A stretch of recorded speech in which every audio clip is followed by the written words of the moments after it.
بسم الله الرحمن الرحيم. dhammaan ummadda Soomaaliyeed meel kasta ay joogaan gaar ahaan kuwa Puntland waxaan maanta oo Jimco ah magaalada Boosaaso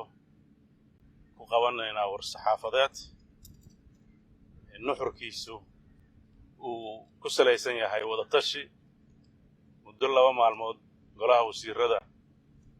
shir ay ku yeesheen magaalada Boosaaso ka soo baxay. waxaan rajaynayaa markuu war-saxaafadeedkaas dhammaadana isaga oo qoraal ah inuu wadbaahinta soo gaari doono. sida aad la wada socotaan muddadii u dambeysay waxaan ku maqnaa dalka Kenya halkaas oo aan shirar aad u fara badan oo ku saabsan wada tashiyo dowladaha walaalahaan nahay iyo kuwa saaxiibadan nahay iyo kuwa Soomaaliya dhanaya ee safiirada kule badankooda aan ku kulannay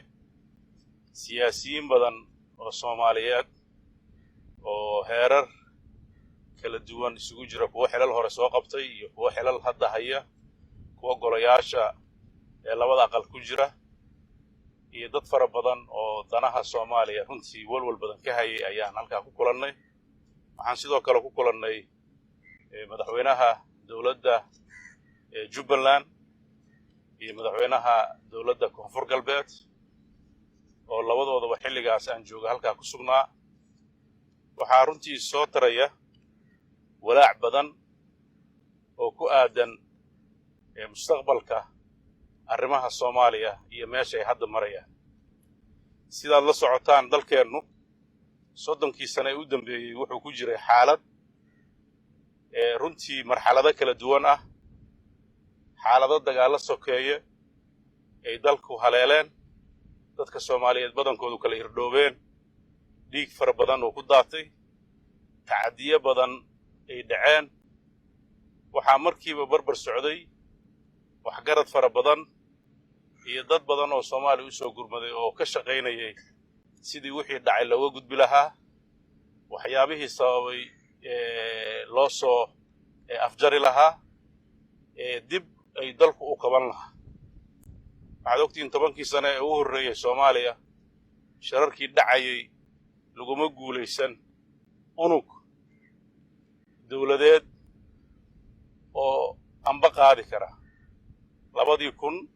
ayaa markii ugu horreysay Carta waxaa lagu yagleelay maamul kaasoo inta badan dadkii dalka Soomaaliya deegaanadiisa ka talinayay ay diideen. xilligaasoo maamulka Puntland iyo maamulka Somaliland oo kaliya wax maamul ah oo nidaam dawli ku shaqeeyay ka jireen. deegaanada Soomaaliya inteeda kaleetana ee hogaamiyaal bulshadooda markaas sababo kasta ha u joogaane matala ay joogeen, iyo bulsho rayid ah iyo dad siyaasiyiin ah oo markaa maamulka gudaha dalka aan saamayn weyn ku lahayn. shirkaas inkastoo sidaa loogu kala aragti duwanaa haddana wuxuu helay ta'yiid caalami ah. waxaa markii ugu horreysay lagu guulaystay in United Nationka si rasmi ah looga qayb galo, calankii Soomaaliya dib loo soo iqlaalo loo taago, guud ahaanna ay halkaas ka soo baxdo dowlad caalamku aqoonsan yahay in ka mid ah. waxyaabaha u waaweyn oo u baahan in wax laga qabto oo runtii isbedelada abuuray waxay ahayd inaysan ku filnayn caalamka oo aqoonsan keliya, laakiin ay u baahan tahay dadka Soomaaliyeed inay wada hadal iyo isqancin dheeraada ay galaan iyaga oo ka tashanaya ayahooda. waxaa halkaa ka dhashay shirkii Embagati 2004 oo kii Eldoret oo isku xigay. ugu dambayn dadka Soomaaliyeed falanqayn dheer waxay ku heshiiyeen in nidaamka federaaliga ah uu yahay nidaamka keliya ee dadka Soomaaliyeed ay ku heshiin karaan oo ay wax ku qaybsan karaan oo dowladnimadooda ku dhisi karaan, fursadna u noqon karta dadka walaalaheena ee Somaliland oo runtii ku dhawaaqay inay gooni isu taageen loo heli karo fursad ay dalka dib ugu soo noqdaan iyaga oo marka si dhab ah loo wada hadlo tabashadoodana laga jawaabo laysna qanciyo. maxaa waxaas loo samaynayay? waxaa la tiigsanayay in la helo dowlad Soomaaliyeed oo degan oo sal adag oo dadkeedu ay ku qanacsan yihiin una adeegta lana sifooyin sharci ah iyo qanaaco shacbi ah. runtii Puntland oo 98 la aasaasay marxaladahaas soo socday intii 8 sano ugu horeysay waxay ku jirtay marxaladihii dalka Soomaaliya haleelay inay iyadu ay ka badbaado iska difaacdo ciddii markaas duulaan ku ahayd dadkeeda ay wada tashi geliso xaaladahooda gudaha ay xalistaan khilaafaadkii yimid ay dhinac isaga dhigaan kadibna waxay ku heshiiyeen inay dhistaan maamul dawli ah oo leh sifo sharci ah iyo mid qaanuuni ah iyo mid taageero shacbi ah. taasaas heshay in maanta meesha aan joogno iyo heerka ay Puntland joogto mirahaas ayaan guranaynaa. waan ku faraxsanahay taariikhdaas dheer ee Puntland soo martay dadkii ka soo qayb qaatay qayb ka mid ah maanta dadka halka jooga inay yihiin. waxaana rajaynayaa inta kale oo maqanna meel kastoo ay joogaan inay weli diyaar u yihiin inay ilaaliyaan deganaanshaha iyo midnimada dadkooda. dowrkaas Puntland wuxuu isugu jiray xilliyadii burburku dhacay waxa ay boosaaso iyo magaalooyinka waaweyn markaa jiray ay martigeliyeen dadkii walaalahooda ahaa ee deegaanadooda ay dhibaatada ka jirtay. waxay u fidiyeen taageero dhaqaale, waxay u fidiyeen taageero talo, waxay u fidiyeen taageero siyaasadeed iyo garab istaag. waxay qayb ka qaateen xallin khilaafaadkii. waxaa u baahan in la xuso iyadoo 3 sano dagaaladii qaraaraa iyo isnacaybkii iyo kala irdhowgii jiray dalka in madaxweyne Cabdullaahi Yuusuf Allah u naxariistay oo Muqdisho ka degay oo xilligaas oo Jenaraal Caydiid ahaa dadka dagaalada ugu badan hogaaminaya dalka iyo dadkii kale ka diiday shirkii Addis Ababa inuu isagu u sameeyo sacrifice uu dalkiisa uu Muqdisho ugu tagay oo runtii kadibna ay u sii gudubtay in laga wada xaajoodo khilaafaadkii u dhaxeeyay khaasatan magaalada Gaalkacyo kadibna lagu soo gabagabeeyay isfaham iyo wada noolaasho iyo heshiis. arrimahaas oo dhan Puntland waxay u bixinaysay inay mar walba ilaaliso midnimada dadka Soomaaliyeed iyo wadajirkiisa. maxaa xukuumadda hadda jirta runtii laga dhaxlay? runtii waxaan aad uga xunnahay taariikhdaas dheer ee dadka Soomaaliyeed soo mareen oo ku saabsaneed garnaqsiga maaragtay isqancinta iyo hor u socodka oo ahayd in wixii lagu heshiiyey la wada ilaaliyo waxa aan heshiiska markaa lagu hayna la wada fogoro la isugu dulqaato ilaa laga qancayana la gaaro. waxay Puntland ku qanacday oo muddo dheer ay u dulqaadanaysa iyadoon raalli ka ahayn nidaamka siyaasadeed ee dalka ku jira ee 4.5ka iyadoo laga soo bilaabo carta ilaa 2006 mar walba diidanayd in sidaasi ay tahay sida xal waara keenaya. laakiin waxay mar walba u tanaasulaysay dadka badan oo Soomaalida ah oo tabasho badan qabay oo u baahnaa waqti ay ku fakaraan, waqti nabad ay uga hadlaan iyo hab ay fahmi karaan inay wax ku qaybsadaan oo aanan kii saxda ahayn. laakiin intaa waxay u dulqaadanaysaa Puntland in la gaaro maalmaha ka mid ah in dalka nidaamyada caalamiga ah sida loo yaqaano habka matalaada oo ku salaysan ama juqraafiga ama tirada dadka ama waxyaabaha kale lagu qiimeeyo in halka loo gudbo oo dawlad casriya oo ku dhisan nidaam sax ah in la gaaro ee laga guuro nidaamkan beelaha. waxaa nasiib darro ah xukuumadda hadda jirta ee madaxweyne maxamed cabdullaahi farmaajo uu hogaaminayo inay la soo baxday 3 sano oo ay jirtay inay isku dayday inay ka leexato dariiqii dadkan ku heshiiyey oo ugu horreysay inay la dagaalanto nidaamka federaaleynta ahaa dalka oo ay dhammaan qawaaniintii iyo waxyaabihii u baahnaa in laga wada tashado ee hareer martay oo ay dhagaha ka furaysatay in ay ka garnaqasato ama ka wada hadasho sidii khayraadka dalka loo qaybsan lahaa, sidii nidaamka awoodaha loo maareyn lahaa, sidii dadka mas-uuliyiinta ah ee maamulada xukuma la isugu soo dhoweyn lahaa sidii midnimada loo ilaalin lahaa taa waxa ay ku beddeshay inay hawl ka dhigato inay la dagaalanto maamulada dalka waxaad ogtihiin wixii ka dhacay maamulada dalka oo aan rabin inaan aad ugu noqnoqdo waxyaabaha hadda u dambeeya oo socdana dadka Soomaaliyeed ay ka dharagsan yihiin waxaad ogtihiin ciidamadii loogu talagalay in lagula dagaalamo argagixisada iyo nabadiidka iyo dadka aan doonayn dawladnimadii xasiloonida ee dalalka ay noo tababareen in meelihii deganaa oo xasiloonaa ee lagu qabsanayo waxaa ka socda gobolka Gedo oo ah magaalooyin xasiloon oo shabaabka ka xoreysnaa magaalooyinka Doolow Balad Xaawo Luuq in ciidamo lagu daadguraynayo ciidamo la yiraahdo haramcad waxyaabaha yaab kale waxa weeye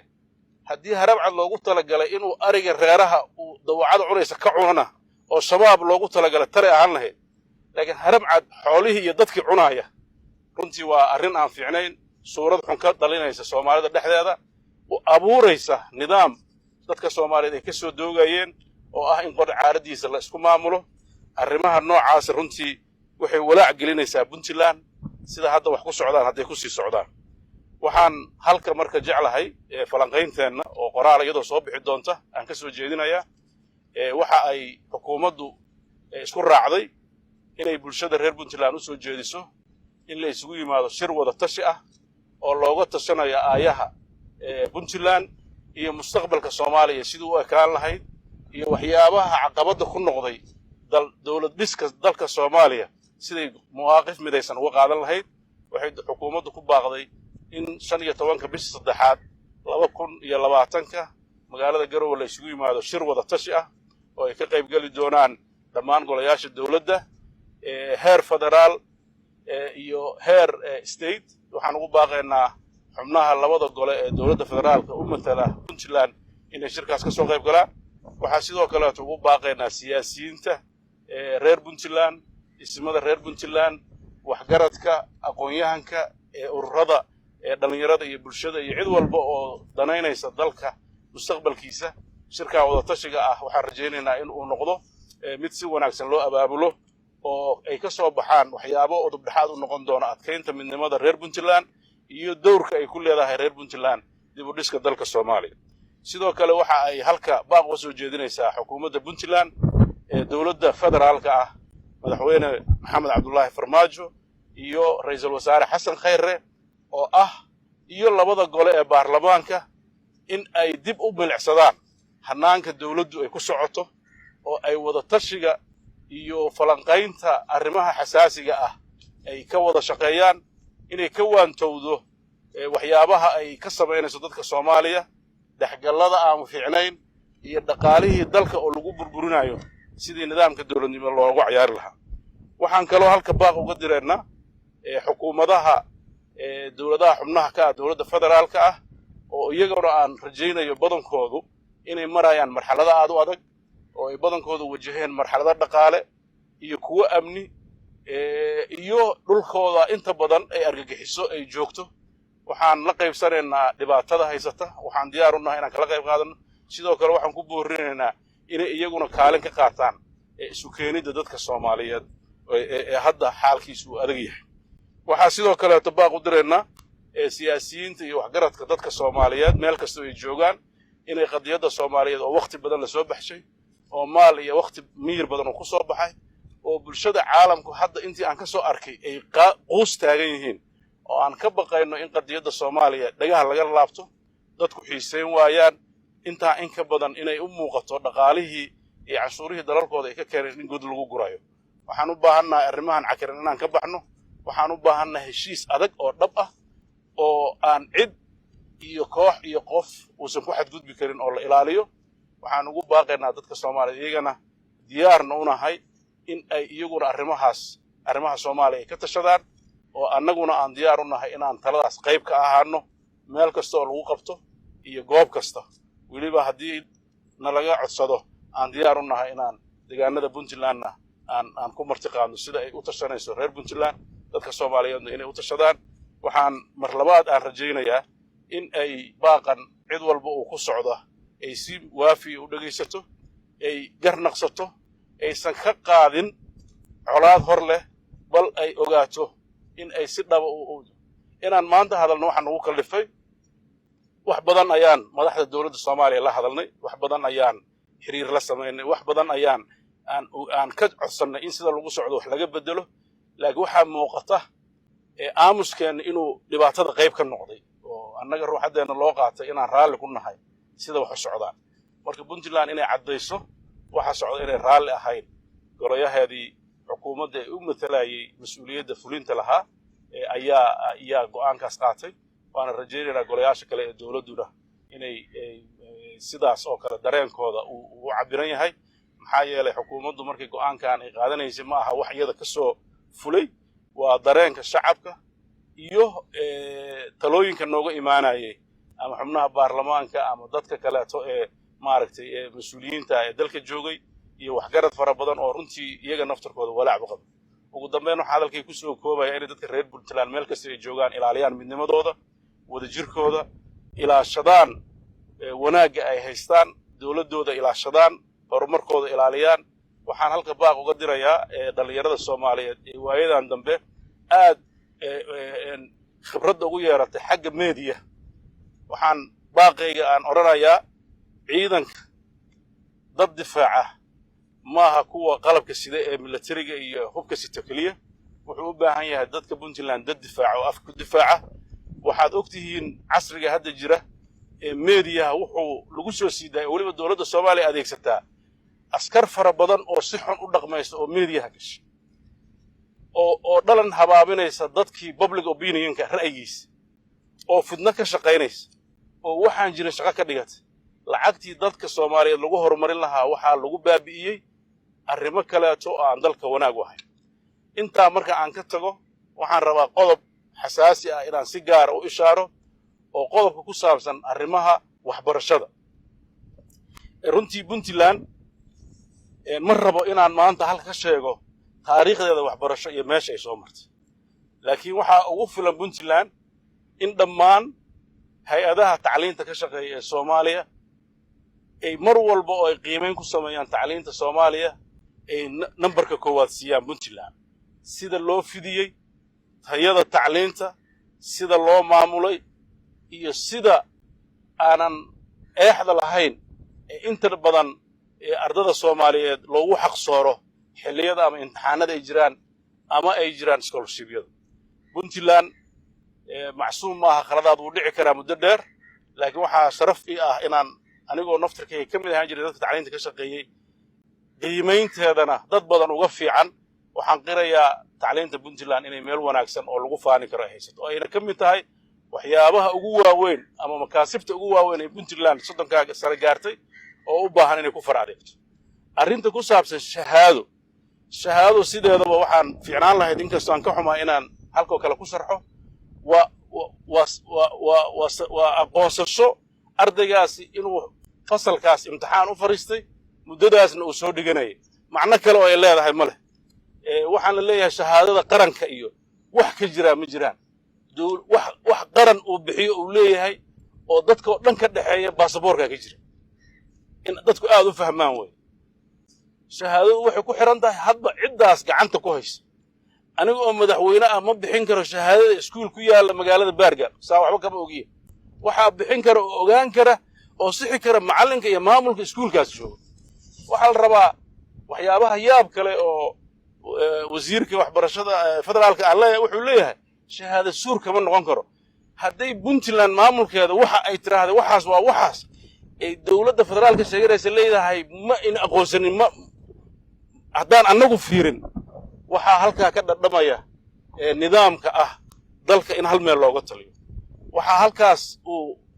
taxaddi ku yahay nidaamkii federaalka dadku heshiiyeen waxa marar badan dadku celiya waa wax wanaagsan in la sameeyo centralized kelmadda centralized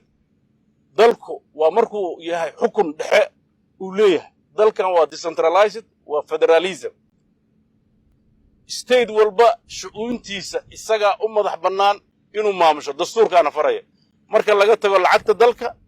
jinsiyadaha xuduudaha iyo ciidamada qaranka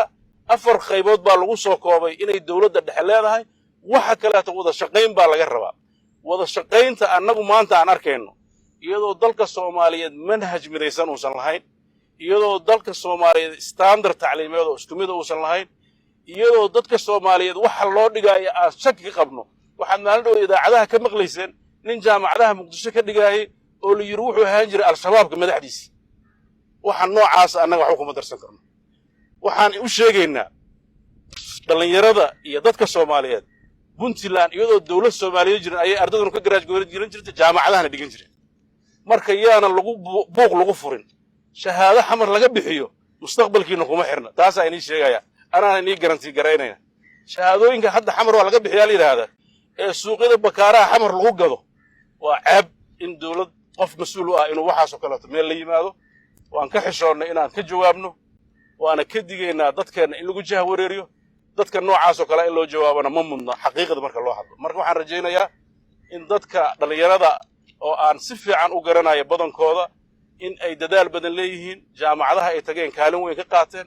inay walwal ka qabin mustaqbalka tacliintooda iyo mustaqbalka ayahooda inta dadkooda iyo dalkooda iyo dawladooda ay u joogto taas ay ballan qaadaya insha Allah aad baa u mahadsantihiin wassalaamu calaykum waraxmatullaahi wabarakaatuh